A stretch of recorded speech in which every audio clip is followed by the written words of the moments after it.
बातमी आहे जालना जिल्ह्यातून।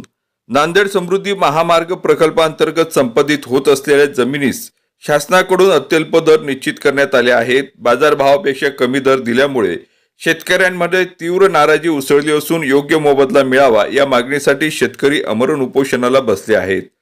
14 ऑगस्ट 2025 पासून सेलू येथील उपविभागीय अधिकारी कार्यालयासमोर शेतकरी मोठ्या संख्येने जमले असून हे उपोषण आंदोलन सुरू आहे। हिंदू हृदय सम्राट बाळासाहेब ठाकरे यांच्या नावाने सुरू असलेल्या या समृद्धी महामार्ग प्रकल्पात शेतकऱ्यांच्या जमिनी कमी दराने संपादित करण्याची प्रक्रिया सुरू असल्याचा आरोप करण्यात आला आहे।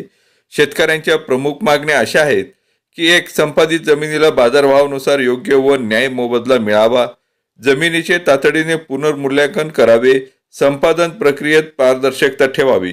शेतकरी नेते व स्थानिक कार्यकर्त्यांच्या नेतृत्वाखाली सुरू असलेल्या या उपोषणात अनेक शेतकरी सहभागी झाले आहेत।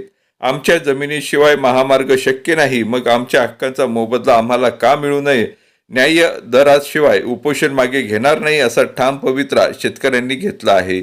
दरम्यान या आंदोलनामुळे परिसरातील वातावरण तापले असून शासनाने तातडीने हस्तक्षेप करून योग्य तो निर्णय न घेतल्यास आंदोलन तीव्र करण्याचा इशारा शेतकऱ्यांनी दिला असून यावेळी लोकक्रांती सेनेने देखील या आंदोलनाला पाठिंबा दिल्याचे दिसून आले।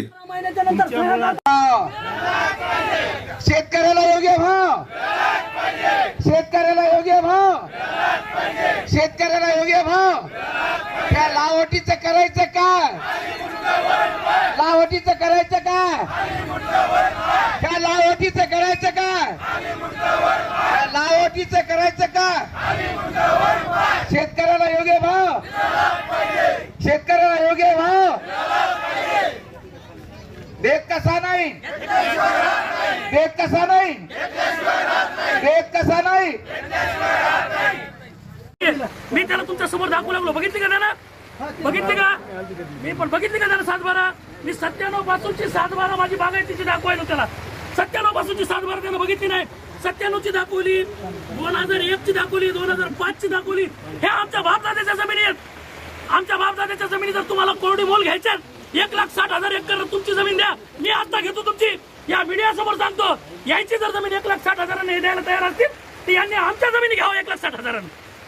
तुमची जमीन म्हणजे 1 गुंठा देणार नाहीत आणि आमच्यावर कशामुळे आणणार? अरे तुम्ही 2 नंबरची माया जमवलेले सगळे लोक आणि तुम्ही आम्हाला सांगणार कायदा घालून? तुम्हाला मी वारंवार सांगितलं साहेब की तुम्ही येऊ नका। हे बघा यांच्या पण 7-12 ही तुमच्या माहितीसाठी सांगतो, 7-12 येईल हे बघा। तुम्ही त्याला पाठवा, तुम्ही वेळ तुमच्या नम्र विनंती, आज शेतकऱ्यासाठी लावटी आला तर ठीक, 2-4 मुर्दे तुमच्या ऑफिसमध्ये पडते।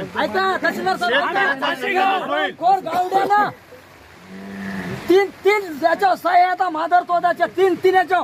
अरे कोर्टामध्ये तुमच्या याच्यावर तुम्हाला जेल होणार आहे, कोर्टामध्ये त्या गावंड्याला हचल गोयला माघारी 12 महिन्याच्या नंतर नाही दमे तुमच्या, तुम्ही गोळ्या घाला तुम्हाला मी वारंवार सांगायला तुम्ही कोणी यायचं नाही। शेतकऱ्याचे पायी असता असेल तहसीलदार आपली बातमी आपल्या हातात। चॅनल शेअर करा, लाईक करा, Shabdganga news point channel subscribe करा। आपली बातमी आपल्या